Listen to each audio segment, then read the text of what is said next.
The mistake. That shook the stars. For a long time, humans lived quietly among the stars. They traded, helped others, and never started wars. Most alien empires saw humans as peaceful, even soft. They laughed at Earth's small fleets and slow response in conflicts. To the galaxy, humans were builders and dreamers, not fighters. That belief was about to be shattered. High above the desert moon of Talrin 5, a group of alien soldiers prepared to raid a hidden human research base. They were part of the Krell, Dominion, a race known for power and control.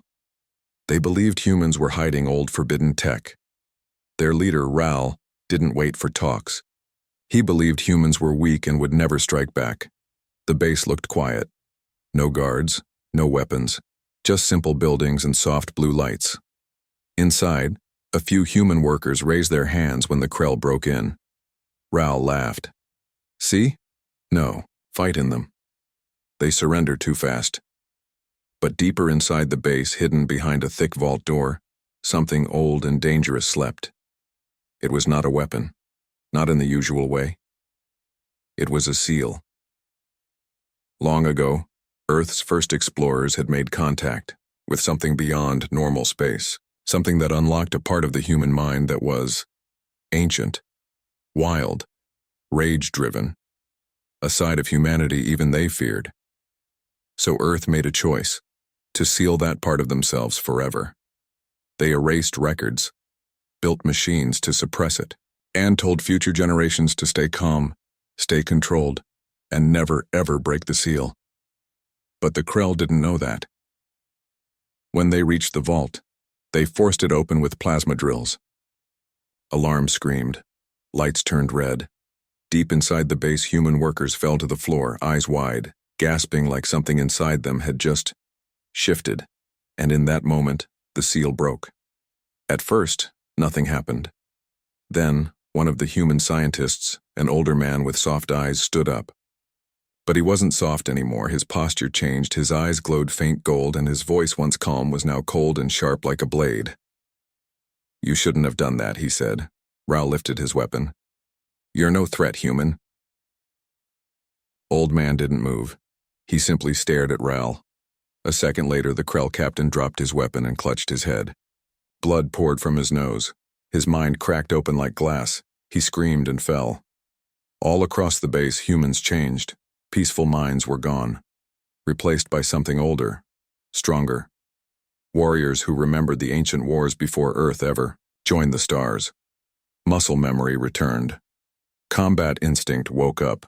The galaxy had seen soldiers. Now it would meet war gods. The human workers picked up tools, weapons, anything they could find. But they didn't use them like common fighters. Their moves were sharp, perfect, brutal. They danced through the Krell squads like fire through dry grass. No fear. No mercy. The Krell tried to run. None escaped. Far above in orbit, a Krell command ship saw the raid signal cut off. They tried to contact Ral. No answer. Then they picked up something worse. A rising energy spike from the surface. A signal, old and strong, pulsing across space like a war drum. Earth had heard the call. Back on Earth, deep under the oceans, giant black towers began to hum. Systems that had slept for centuries lit up. Hidden fleets and asteroid belts powered on. The seal was broken. The old humans, the real humans, were returning. They weren't angry. They were focused. They were awake. The signal that woke the giants. The signal from Talrin 5 spread faster than light, coded in a way only Earth's deep systems could understand. It wasn't a distress call. It was something older, a trigger. In the cold silence of the Kuva belt, deep space sensors hidden inside asteroids blinked awake. Machines untouched for centuries scanned the signal and confirmed its meaning. The seal has been broken. The system responded by activating a protocol long thought lost, Project Titan Wake. Back on Earth, under the northern ice caps, great vaults cracked open as sleeping war machines stirred. They were unlike anything the galaxy had ever seen. Not ships, not robots. These were something more. Giant biomechanical constructs powered by human will and ancient knowledge. Each was linked to a handler, chosen by bloodline, tied to the sealed part of humanity no one dared speak of for centuries. The Council of Earth, once a peaceful and silent governing body, stood in shock as the signals flooded in. The chairperson, an old woman named Mara, leaned forward slowly. Her hands trembled as she whispered, "It wasn't supposed to happen in our time." A younger officer turned to her. "What do we do?" She didn't blink. "We answer." Within 2 hours, Earth's orbital docks were glowing with activity. Massive ships uncloaked from old deep space hangars. These were not the diplomatic ships the galaxy had seen for decades. These were the old warbirds, void cutters, gravity hammers, and starbreakers, built for battles that would burn stars.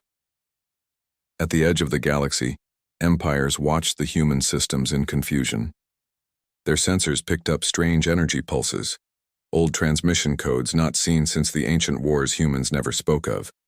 Some dismissed them as outdated systems waking up. Others weren't so sure. In the Krell Dominion's capital world, panic had started to bloom. Ral's ship had not reported in. Surveillance showed only static above Talrin 5.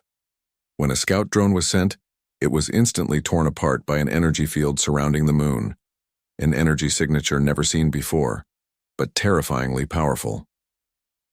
The Krell Emperor held a private meeting with his generals. "What did you do?" he roared. "You were told not to provoke them." One of the generals bowed low. "We believed they were weak." The Emperor's voice dropped. "Then you believed wrong."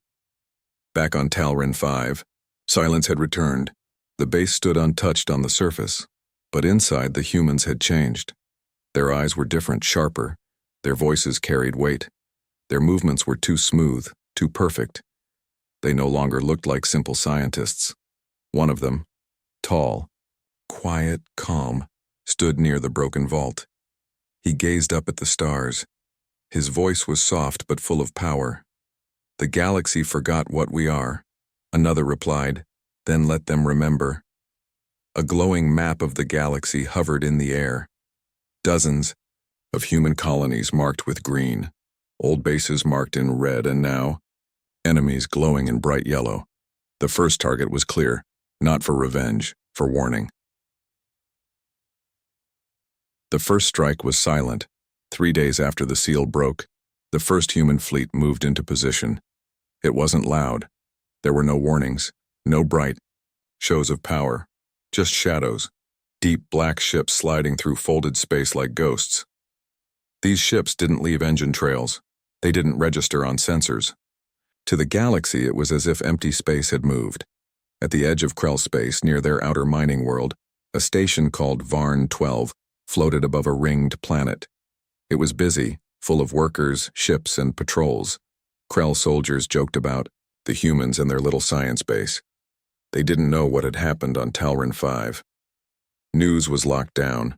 Then all signals from Varn 12 stopped. Completely. One moment, full communications. The next, silence. No explosion. No distress call. Just nothing. The Krell High Command sent a patrol ship. It jumped in, circled the station, and found it frozen. Not destroyed, not damaged. Frozen. The entire station, inside and out, was covered in a thin layer of black crystal. Crew members stood like statues. Ships were locked in mid-dock.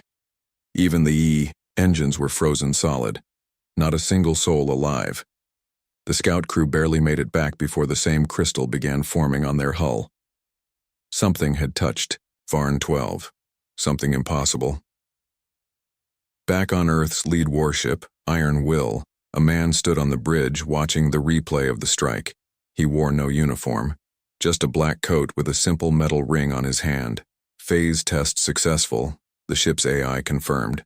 Crystal saturation rate, 98%. The man nodded. No survivors, no noise. Let them wonder. The ship turned away from Krell space, vanishing into folded light. More ships followed. Earth was not declaring war. It was delivering a message. And The message was working. Panic began spreading in quiet whispers. Other empires, who once mocked Earth, held emergency meetings. Some believed it was a rumor. Others sent scouts and found nothing. But the fear was real. Something about humanity had changed. On Talron 5, the once small research base was now a command post. New towers stood where labs once were. Orbital defense platforms hovered in the sky. The humans had not returned to peace. They had returned to readiness. Inside a sealed room, the first awakened warriors trained. Their movements were fast, controlled, brutal. They remembered how to fight without being taught. Skills lost for centuries returned like breathing. These weren't normal humans anymore. The seal hadn't just unlocked strength. It had unlocked memory. Warrior instincts buried by peace. The Krell made a final mistake. They sent a message. Surrender the base or we will wipe you out. No human answered. Instead, a signal was sent back. One word. Try. The gathering storm. The Krell Dominion did not wait. After the silence from Varn 12 and the threat returned from Talron 5, they gathered their fleets. Hundreds of warships formed around their prime carrier, Dominant's Edge. Thousands of troops armed, with the best plasma tech, shields, and AI-guided weapons filled the holds. They had fought dozens of wars. They had crushed rebellions. They had never feared humans before. Now fear crept in, but it was buried under pride. This is a show of strength, the Krell commander told his captains. We remind the humans, they are small. But they were wrong. Earth had been quiet for a reason, not because it was small, because it had once been vast and dangerous. And now that silence was over. Across the galaxy, other races noticed the shift. The Eliari Republic, the Synth clans, even the distant Breck swarm, all watched their sensors as Earth's deep core systems came online one by one. The stars whispered to each other. Something ancient has returned. In a quiet room on the moon, base of Earth's old command center, 5 humans sat around a black table. They were not military leaders, they wore no medals. But their eyes were cold, and their voices were sharper than steel. They're gathering, one of them said, pointing at a star map glowing red with Krell fleet positions. Another replied, let them come. The youngest among them spoke up. Why don't we just destroy them now? The answer came from the oldest one, a woman with silver hair. Because we are not monsters. Not yet. Let the galaxy watch what happens when old powers test our patience. Far away, the Krell fleet reached Talron 5. Their scanners picked up nothing unusual. Just one small base, minimal weapons, no visible fleet. They laughed. The Krell commander stood at the front of the bridge. Send the warning. A voice boomed across space. Surrender now or be turned to ash. The human base responded immediately. But it was not a voice. It was a sound. A deep, pulsing hum. Then the ground cracked. Lights rose from the planet. Symbols no one had seen for thousands of years appeared in the sky, and behind the base. The air shimmered. A shape formed. A ship. Black, angular, alive with silent energy. It had no engines, no windows, just presence. The Krell crew stared in silence. It wasn't a ship, it was a memory. One of their captains whispered, "What is that?" And someone else said what none of them wanted to believe. A war relic. From Earth's forgotten era. The human ship did not fire, it moved. In a blink, it crossed the space between them. One Krell cruiser shattered like glass. No heat signature. No missile, just destruction. The Krell opened fire. Plasma, missiles, beams, all aimed at the black shape. Nothing hit. Not because of shields. Because the ship was not there anymore. It phased. Jumped. Split reality. And when it returned, 5 more Krell warships vanished. Just vanished. Back on Earth, the command council watched, it all in silence. It has begun, one said. The silver-haired woman nodded. Now they will remember why we sealed ourselves. The galaxy responds. Too late news spread faster than any fleet. Across thousands of systems, whispers turned into warnings.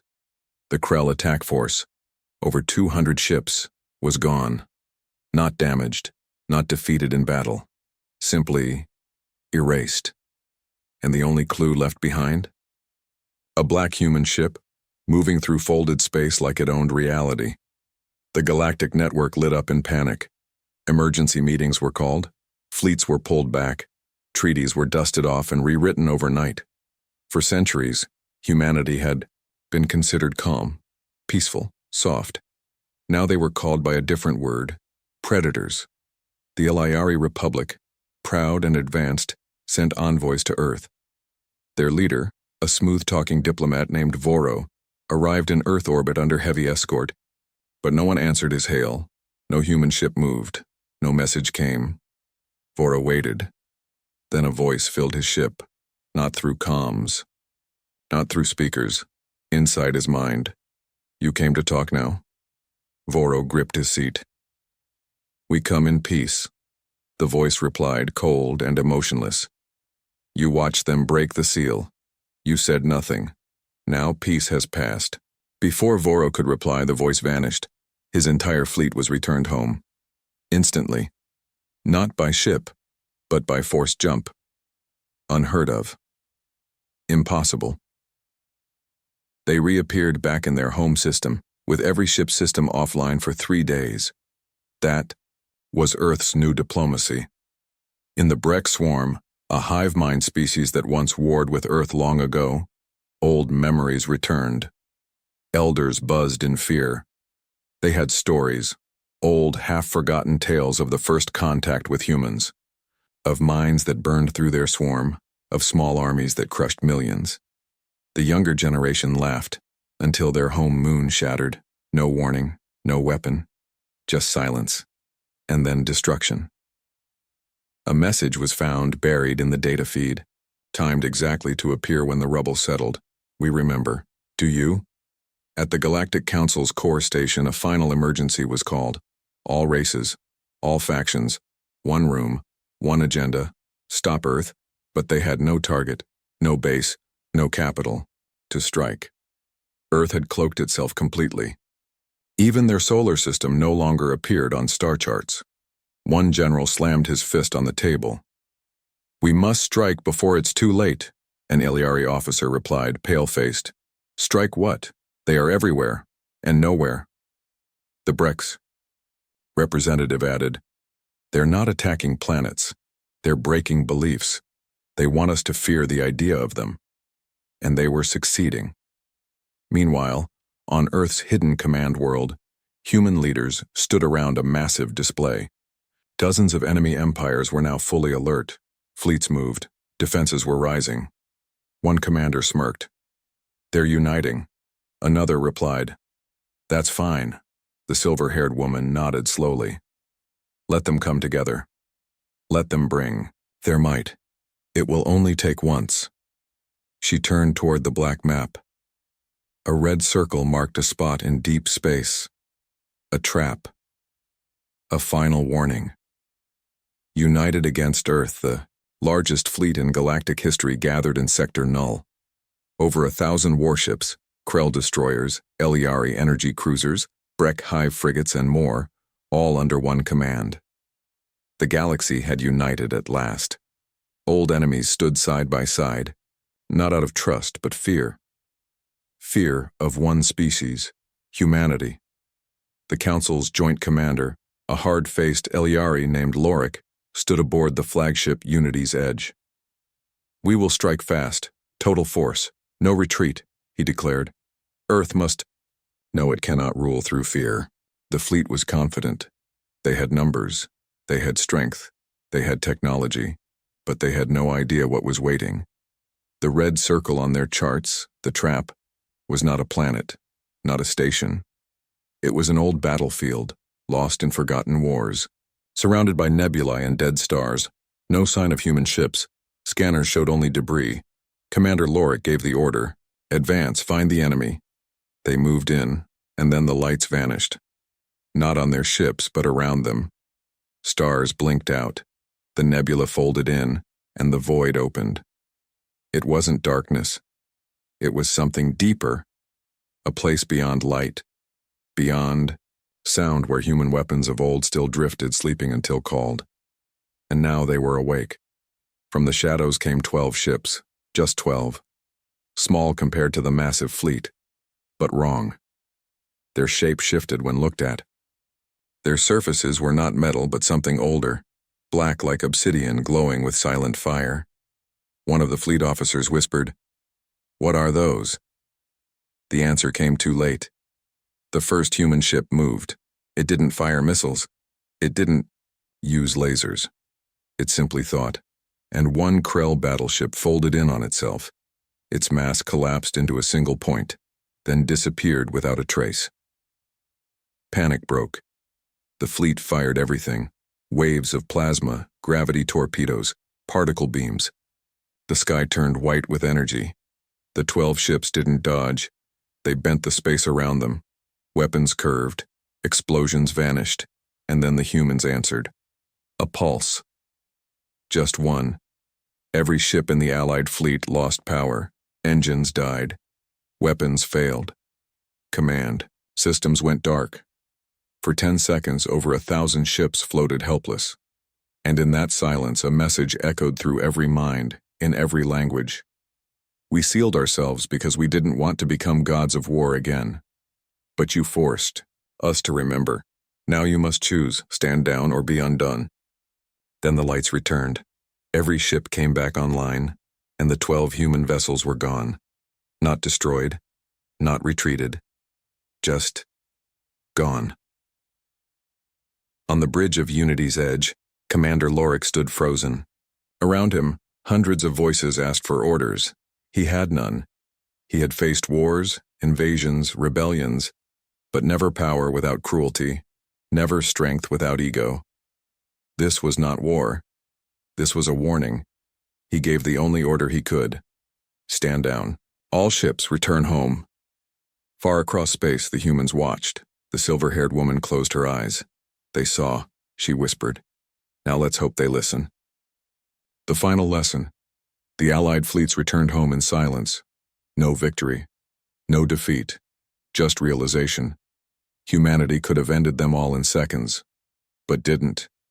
That shook the galaxy more than any war ever had. Across stars, governments rewrote policies overnight. Words like Earth and human were no longer followed by laughter or curiosity, but by silence and respect. Back on Earth's hidden command world, the Council gathered one last time. The war was over. Before it began, a young commander entered the chamber. All enemy fleets have disengaged. Borders are quiet. No more threats. The silver-haired woman, now simply called first speaker, nodded slowly. Good. Begin shutdown. The others looked at her. Shut down? Someone asked. She looked out the wide window toward the stars. We do not want to rule through fear. That's not who we are, that's what we once escaped. But they'll remember what we can do. They should, she replied calmly. That's enough. Across Earth's vast network, the old systems powered down again. The ancient ships returned to stasis. The war mines were put back to sleep. The 12 shadow ships vanished into deep space. No longer weapons, just watchers. The seal wouldn't be rebuilt. But neither would Earth remain in shadows. In the Galactic Council Hall, a new resolution passed. Unanimously. No interference with Earth or its colonies. No threats, no invasions, no spying, just distance and respect. A few weeks later, on a small border world, a young alien child asked her teacher, "Why don't we go near the humans?" The teacher smiled gently and replied, "Long ago we thought they were weak, so we hurt them, and they showed us what they really were." The child blinked. War gods? No, the teacher said. They were peacekeepers, who just happened to remember war better than anyone. Back on Earth, in a quiet garden under real sky, the first speaker walked alone. Flowers bloomed. Birds sang. Humanity had returned to peace. But this time the galaxy knew peace was a choice, not a weakness. End of Part 7. The final lesson. Would you like me to now? Create a YouTube video description, suggest SEO tags, or help with a thumbnail or AI image prompt for this story? Just let me know.